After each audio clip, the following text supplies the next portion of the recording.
नमस्कार, स्वागत आहे तुमचं सुषमाज किचनमध्ये। आज आपण इडली, डोसा तसंच मेदूवडा किंवा मग उत्तप्पासोबत लागणारी रेस्टॉरंट स्टाईल उडुपीमध्ये जशी चटणी बनवली जाते ना, त्या पद्धतीने आपण घरच्या घरी चटणी तयार करणार आहोत। ही चटणी तुम्ही बनवून फ्रीजमध्ये 3 ते 4 दिवस छान टिकते। रेसिपी शेवटपर्यंत बघा। रेसिपीला लाईक करा, चॅनलला सबस्क्राईब करा, तसंच बेल नोटिफिकेशन पण ऑलवर प्रेस करा। आता आपण चटणी बनवायला सुरुवात करूया। इडली, डोसा, मेदूवड्यासाठी चटणी बनवते। त्यासाठी इथं मी पॅन गरम करायला ठेवला आहे। त्यामध्ये 2 चमचे आपण तेल टाकून घ्यायचे। तेल छान गरम झाले, यामध्ये 1 वाटीभर कच्चे शेंगदाणे टाकून छान परतून घ्यायचेत आपल्याला। शेंगदाणे छान तळून घेतले गेले पाहिजेत।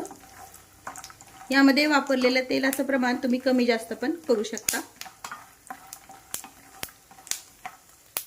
शेंगदाणे छान परतून झाले। फुटाण्याचं जे डाळ असतं आपण चिवड्यात वापरतो ते यामध्ये टाकून घ्यायचे। डाळ नसेल तर आपली हरभरा डाळ वापरली तरी चालते।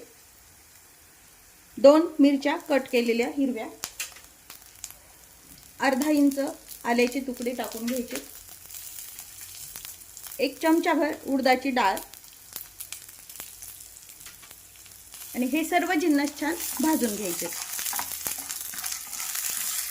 2 मिनिट सर्व जिन्नस परतून झाल्यानंतर ओल्या खोबऱ्याचे काप टाकून घ्यायचे। एकाच वाटीने प्रमाण घेतले मी डाळ व शेंगदाणे आणि ओल्या खोबऱ्याचे काप। ओलं खोबरं नसेल तर तुम्ही सुक्क खोबरं पण वापरू शकता। ते पण 1-2 मिनिट परतून घ्यायचे। 2 मिनिटांनंतर यामध्ये आपल्याला त्याच वाटीने कढीपत्ता टाकून घ्यायचा आहे। स्वच्छ धुवून घेतलेला कढीपत्ता वापरायचा आहे। 1 इंचभर चिंच टाकून घ्यायची आणि पुन्हा हे भाजून घ्यायचे। चिंचामुळे चटणीला टेस्ट छान येते। हिरव्या मिरचीचं प्रमाण तुम्ही तुमच्या आवडीने कमी जास्त पण करू शकता। आता गॅस बंद करून घ्यायचा आहे आणि हे सर्व जिन्नस छान थंड करून घ्यायचे। भाजलेले सर्व जिन्नस छान थंड झालेत। मिक्सर जारमध्ये घ्यायचे तर काढून। आता यामध्ये 1 अर्धा चमचा मीठ टाकायचे चवीपुरतं, अर्धा चमचा साखर आणि पाणी न टाकताच थोडंसं आधी हे मिक्सरवरती काढून घ्यायचंय। मिक्सरवरती थोडं बारीक करून घेतलंय आपण। यामध्ये आता पुन्हा कोथिंबीर टाकून घ्यायची। सुरुवातीला टाकली तरी चालते कोथिंबीर, फक्त परतताना नाही टाकायची। आणि आवश्यकतेनुसार यामध्ये आता पाणी टाकून घ्यायचंय। थोडंसं पाणी ऍड करूया, टाकू शकता जशी तुम्हाला चटणी घट्ट पातळ हवी त्या प्रमाणात यामध्ये पाणी टाकून घ्यायचंय आणि छान थोडंसं मिक्स करून घेऊया आणि मग मिक्सरवरती काढून घ्यायचंय बारीक। आता आपल्याला काढताना बारीक चटणी वाटून घ्यायची आहे। आपण चटणी ही छान मिक्सरवरती काढून घेतली। हवी तशी तुम्हाला यामध्ये थोडं पाणी जर ऍड करायचं असेल तर करू शकता, पण या पद्धतीने चटणी ही अगदी छान होते।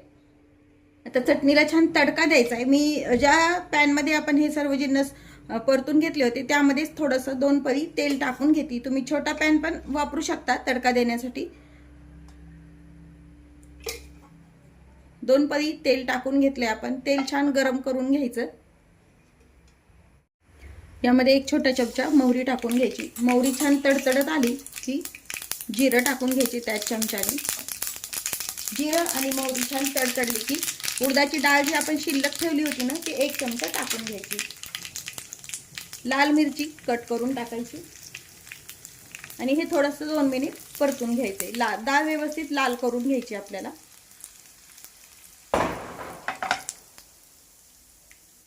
मिरची वगैरे छान परतून झालेत आपले। आपण गॅस बंद करून घ्यायचा आहे आणि यामध्ये कढीपत्ता थोडासा असा कट करून टाकायचा आहे आणि जरासा हिंग, 1 अर्धा चमचा हिंग। हिंगामुळे टेस्ट छान येते।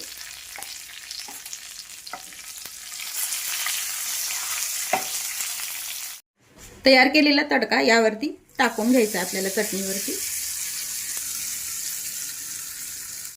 चटणी छान मिक्स करून घ्यायची। तयार आहे आपली इडली, डोसा, उत्तप्पा तसेच तुम्ही अप्प्यासोबत पण ही चटणी वापरू शकता। रेसिपी नक्की करून पहा। रेसिपीला लाईक करा, चॅनलला सबस्क्राईब करा, तसेच बेल नोटिफिकेशन पण ऑलवर प्रेस करा। अशाच नवीन रेसिपीसोबत पुन्हा भेटूया। तोपर्यंत बाय बाय। व्हिडिओ पाहिल्याबद्दल खूप धन्यवाद।